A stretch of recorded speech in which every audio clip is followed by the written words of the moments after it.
Australia's housing markets just keep marching forward, and the latest numbers are in. Today I'm joined by Dr. Andrew Wilson, Chief Economist of My Housing Market, to break down their latest July housing price report. And it's full of good news for homeowners and property investors alike, but maybe not for first-home buyers. You see, house prices have risen in every single capital city over the month. That's right, all 8 capitals posted gains, and now it's 5 months in a row of rising prices nationally, with the median capital city house price sitting at over $1.2 million and an annual growth of 5.9%. At the same time, unit prices are also on the rise, and confidence is building as the latest inflation figures suggest an interest rate cut in August. So let's dive in. The property market's building momentum, and this is an update you don't want to miss if you want to really understand what's happening in our housing markets.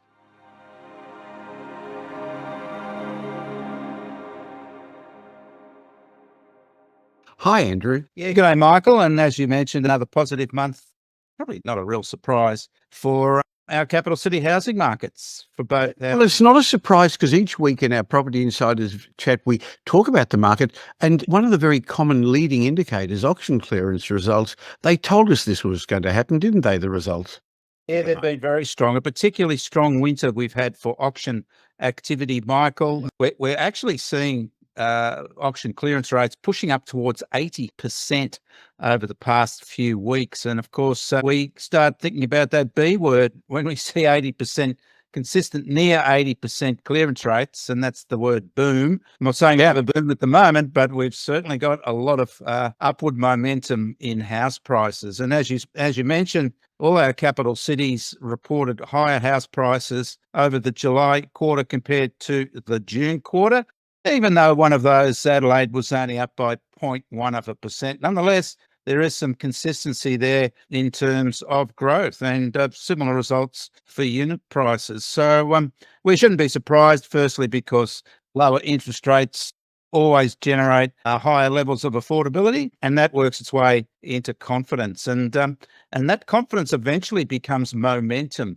And I think we're going to see in this spring market coming forward a little bit of that FOMO energy coming out, the fear of missing out, because I think there's some Melburnians who'd be starting to realise that this market is on the move, that their market is on the move. And following a couple of years of quiet activity, I think that will generate some confidence in those that have been sitting on their hands for a while in that Melbourne market. But the other suspects are starting to do well again, and those suspects are Perth, Adelaide and Brisbane, which are really forging onwards and upwards. And it's interesting, particularly the Perth and Adelaide markets, which sort of moved into pause mode at the end of last year and into the beginning of this year. But certainly those lower interest rates have reinvigorated the house price cycles in those capital cities. And they're looking to have similar results, double figure plus results again this year. And, you know, Michael, I think we're set for maybe higher prices over this year than we've had for a few years. You know, I think that we may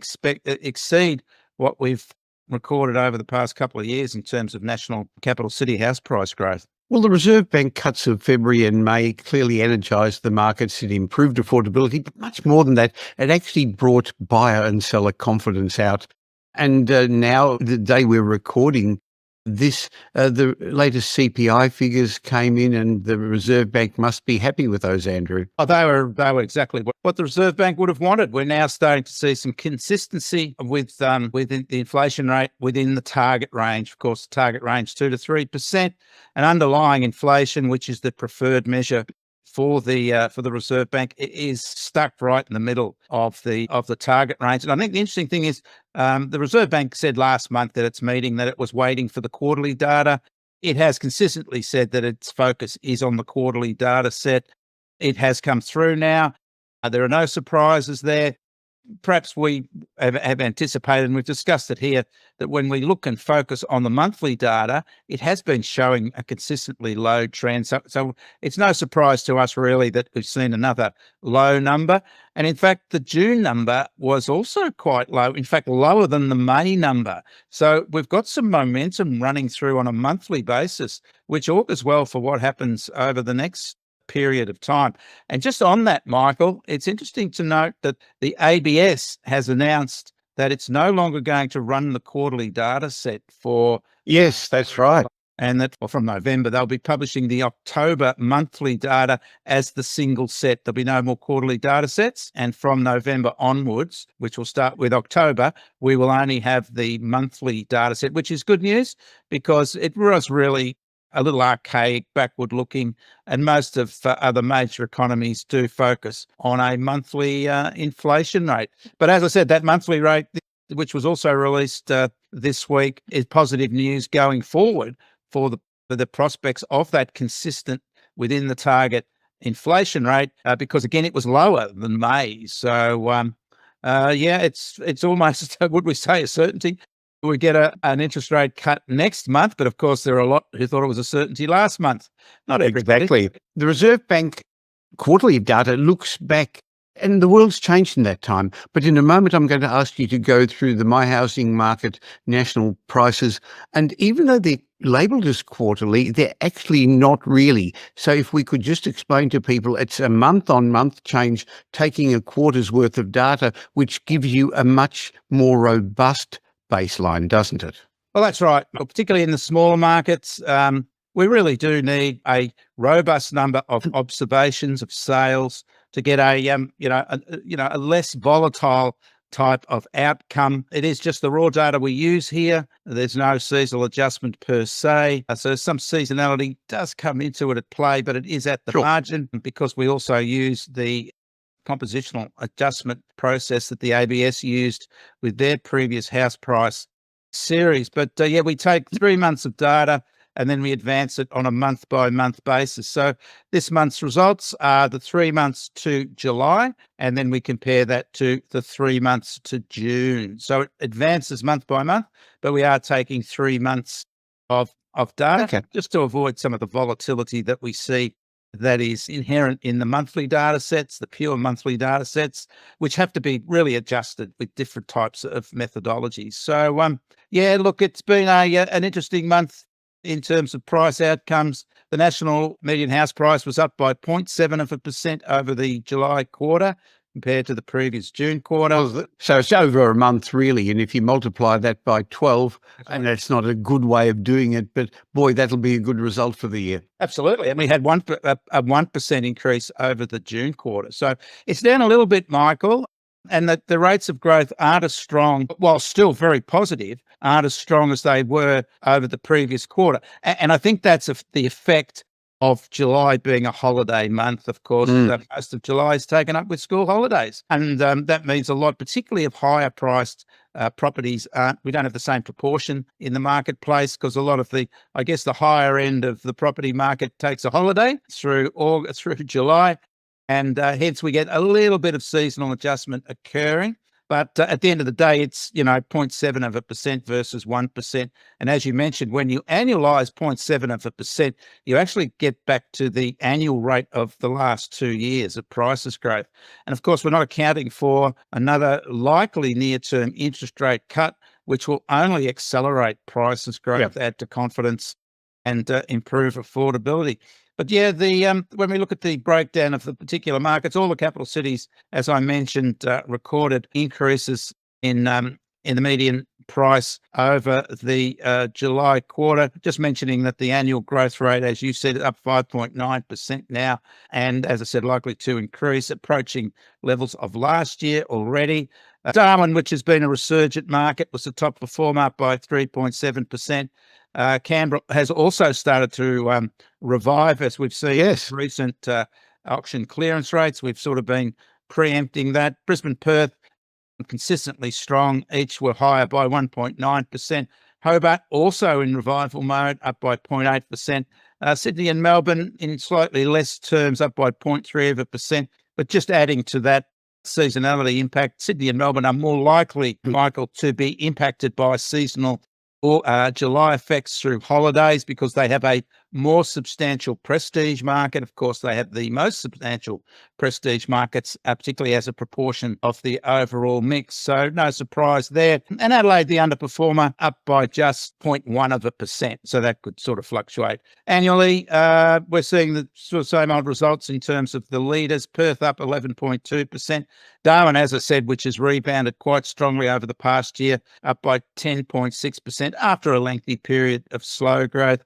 And then Brisbane and Adelaide up respectively by 9.9% and 7% respectively. And certainly those big three, Michael, are closing in on similar results, perhaps even better, given further interest rate cuts than they recorded last year. Just back on Perth, when we look at the 2-year results, Perth house prices are still up by 40% over the past 2 years. So you mentioned first home buyers. That's sort of the worst news that first home buyer could likely have, is that house prices rising by 40%. Similar results for units. Units have actually increased now over 6 consecutive months, the quarterly data. So they keep on keeping on. Not quite as high as houses, the growth rates in houses, but still a very robust result for units. Adelaide, conversely, was the top performer for the unit prices, up by 2.2%.